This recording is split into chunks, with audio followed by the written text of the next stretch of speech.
বাবা গুসলে, মা রান্না করে আর ছেলে টিভি দেখছিল। এমন সময় দরজার ঘন্টা বাজল। ছেলে দৌড়ে নিয়ে দরজা খুলে দেখলো পাশের বাসার করিম সাহেব দাঁড়িয়ে আছে। ছেলে কিছু বলার আগেই করিম সাহেব বললেন, আমি তোমাকে 500 টাকা দেব যদি তুমি 10 বার কান ধরে উঠবস করো। বুদ্ধিমান ছেলে অল্প কিছুক্ষণ চিন্তা করেই কান ধরে উঠবস শুরু করলো। প্রতিবার উঠবসে 50 টাকা বলে কথা। শেষ হতেই করিম সাহেব 500 টাকার নোট ছেলের হাতে ধরিয়ে দিয়ে চলে গেলেন। বাবা বাথরুম থেকে বের হয়ে এসে জিজ্ঞেস করলেন, কে ছিল দরজায়? ছেলে উত্তর দিল, পাশের বাসার করিম সাহেব।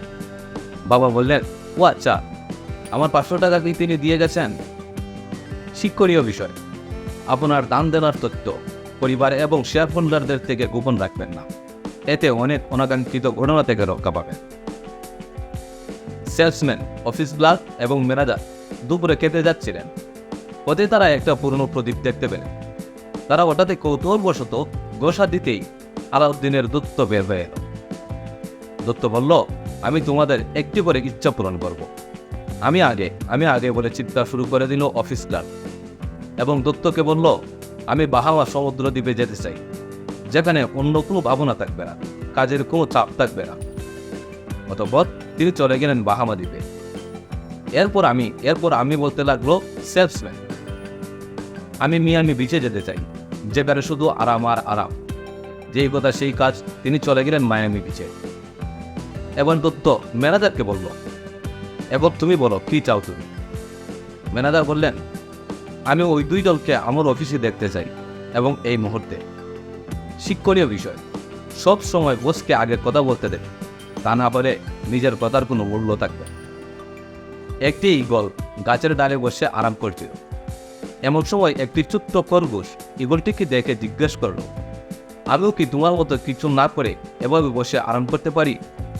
ঈগল উত্তর দিল, অবশ্যই, কেউ পারবে না। তারপর খরগোশটি মাটিতে একটি জায়গায় বসে আরাম করতে লাগলো। হঠাৎ একটি শিয়াল এসে হাজির আর লাফ দিয়ে খরগোশকে ধরে খেয়ে ফেলল। শিক্ষণীয় বিষয়, যদি কোনো কাজ না করে বসে বসে আরাম করতে চান, তাহলে আপনাকে অনেক উপরে থাকতে হবে। একটি মুরগি ও একটি ষাঁড় আলাপ করেছিল। আমার খুব শখ হয় গাছের ডগায় উঠবো, কিন্তু আমার এত শক্তি নেই। মুরগিটি আফসোস করলো। উত্তরে ষাঁড়টি বলল, আচ্ছা, তুমি আমার গোবর খেয়ে দেখতে পারো, এতে অনেক পুষ্টি আছে। কথা মতো মুরগি ফেট ফুরে গোবর খেয়ে নি এবং আসলেই দেখলো সে বেশ শক্তি পাচ্ছে। চেষ্টা করে সে গাছের নিজের শাখায় উঠে গেল। দ্বিতীয় দিন আবার গেল, সে তখন এর উপরের শাখায় উঠে গেল। অবশেষে 4 দিন পর মুরগিটি গাছের আগায় উঠতে সক্ষম হলো। কিন্তু খামারের মালিক যখন দেখলেন মুরগি গাছের আগায়, সঙ্গে সঙ্গে তিনি গুলি করে তাকে গাছ থেকে নামালেন। শিক্ষণীয় বিষয় হলো, ফাঁকা বুলি দেখো বুলশিট হয়তো আপনাকে অনেক উপরে নিয়ে যেতে পারে, কিন্তু আপনি বেশিক্ষণ ওখানে টিকে থাকতে পারবেন না। একটি পাখি শীতের জন্য দক্ষিণ দিকে যাচ্ছিল, কিন্তু এত ঠান্ডা ছিল যে পাখিটি শীতে জমে যাচ্ছিল এবং সে একটি বড় মাঠে এসে পড়ল।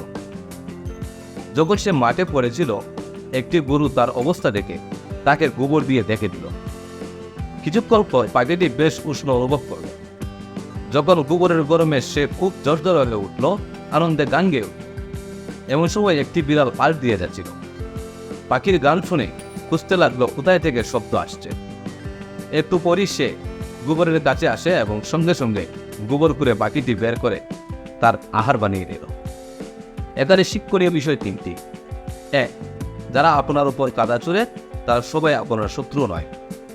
2, যারা আপনাকে পঙ্কিলতা থেকে বের করে আনে তারা সবাই আপনার বন্ধু নয়। 3, যখন আপনি গভীর পঙ্কিলতায় নিমজ্জিত, তখন মুখ বেশি না খোলাই শ্রেয়।